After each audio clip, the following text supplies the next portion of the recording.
today's video, I will be running you through my process for preparing for Inktober.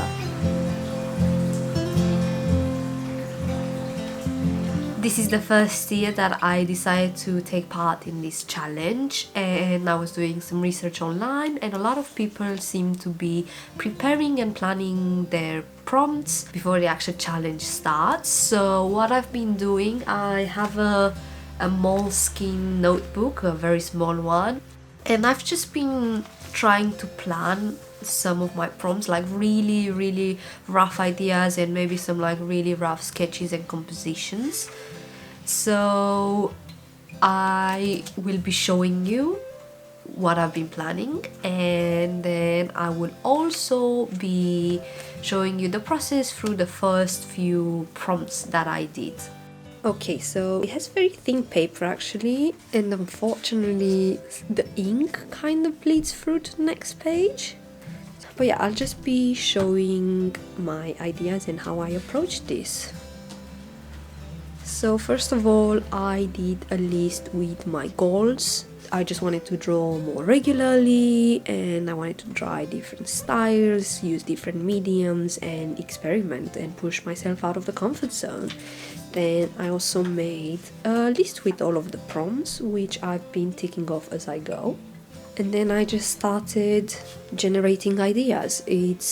I would call this a bit like thumbnail sketching, but slightly different. It was literally really rough. I wasn't looking for anything polished, just the first things that were coming to my mind. I was writing some notes down and just quickly go through this. For example, sometimes I'll have an idea, I'll draw them down, and I'll be like, oh, this is not exactly what I'm looking for, and then I would sketch another idea and then see what I'm more drawn to. I even played around with a bit of color, just tried to do a few different things.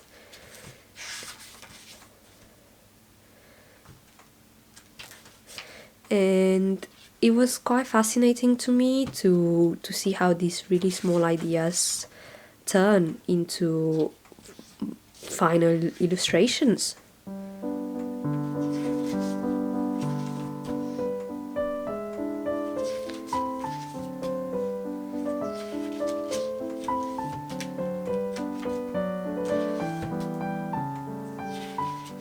I'm really excited to do this one.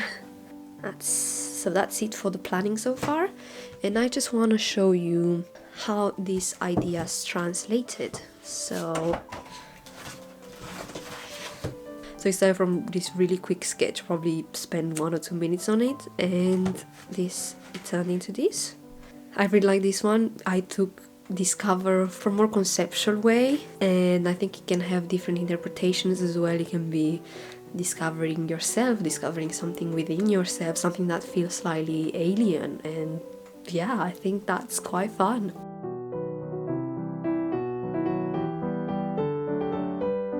It's very rainy and dark outside, which kind of makes it the perfect weather for this challenge.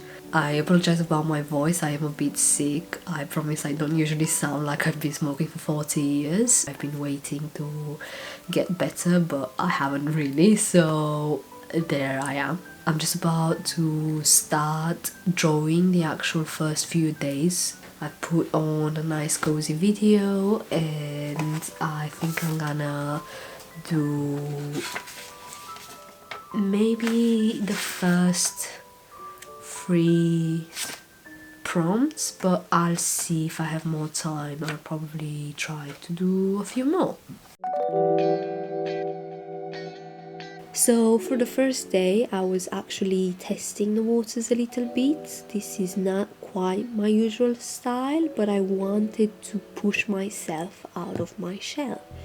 I have used Pinterest as a reference for the puffin pose, and I do love drawing and painting animals, but I usually have a slightly more realistic approach. I did have the sketch and I used the liner to do the contours, but I wasn't sure where to take it from there, so in the end I decided on using acrylic inks, as I wanted to use color for a fun element. I did feel a bit discouraged at first, as this didn't necessarily feel like me, and I'll go more in depth about my thoughts and feelings later on in the video.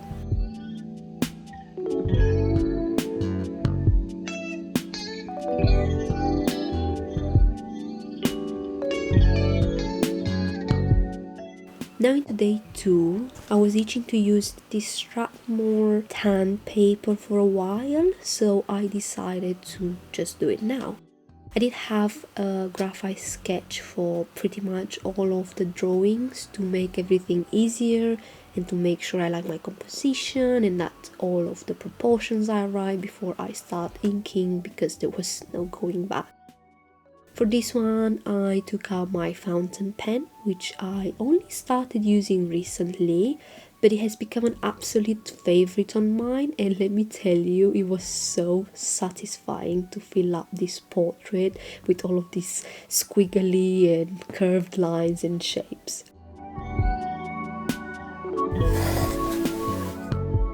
For the next day, with the prompt boots, I wanted to go back to a cute animal illustration, but I wanted to try it in a different style and approach and medium. I did all the shading with the liners, but I still used the orange acrylic ink to keep things fun again.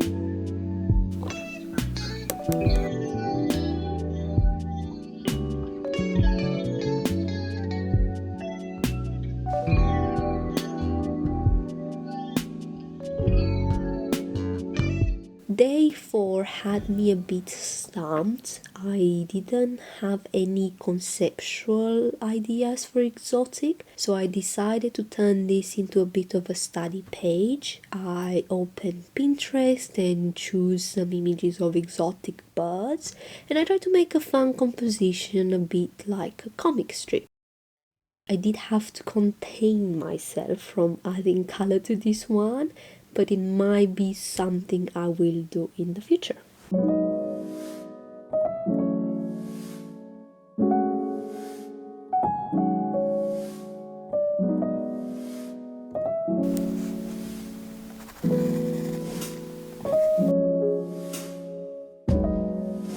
So I thought I could give you a few of my thoughts about this challenge so far. So first of all, when I actually started, it felt a bit weird because I use quite a lot of color in my work, but I did want it to go with the more traditional way of doing Inktober, where you pretty much just use inks and blacks. But I did use blue ink, and then I have a few of these acrylic inks which I haven't used in a long time, but I thought it's ink, so obviously it's quite suitable for the challenge. And then also kind of like drawing just one thing in the middle of the page is not what I usually do in my sketchbooks, which again felt a bit weird.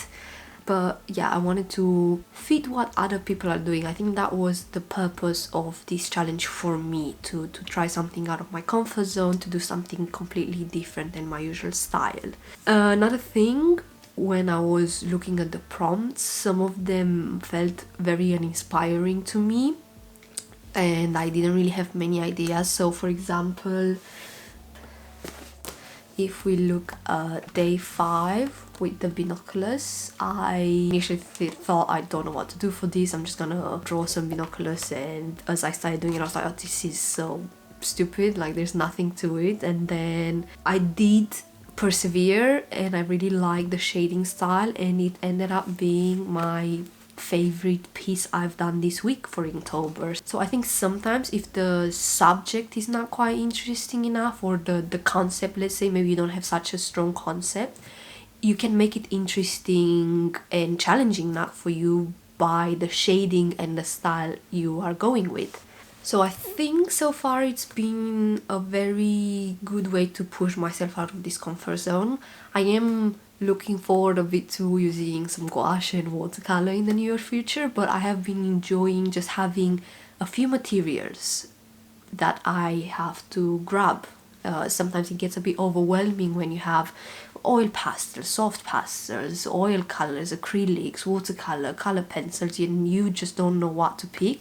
But here I just had three main things: liners, fountain pen, and acrylic ink, and I didn't really have much of a choice, so I had to juggle with these things. So far, yeah, I've done 6 days, which I count as the first week of the challenge because the challenge starts on the Tuesday. And yeah, I've been really enjoying it. I definitely recommend starting at least your ideas before the actual challenges start. If you have all of your ideas and your notes done, it would make things easier. But in my case, I think it's really good to have at least a few of the drawings done, because there would be situations where you might just not have time to draw that day, but you still want to stick with the challenge, so you don't feel bad that you're missing out.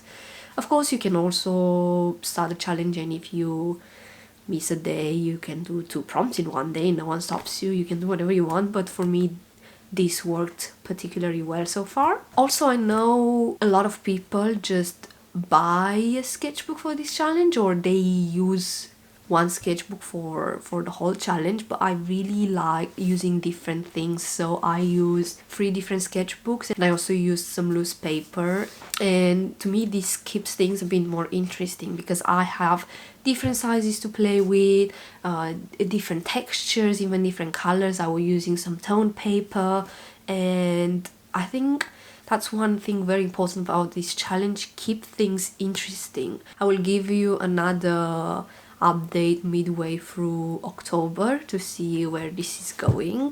And yeah, thank you very much for sticking with me, and I would love to hear some of your thoughts about this challenge in the comments. I would love to have some conversations down there. And yeah, I will see you next week. Bye!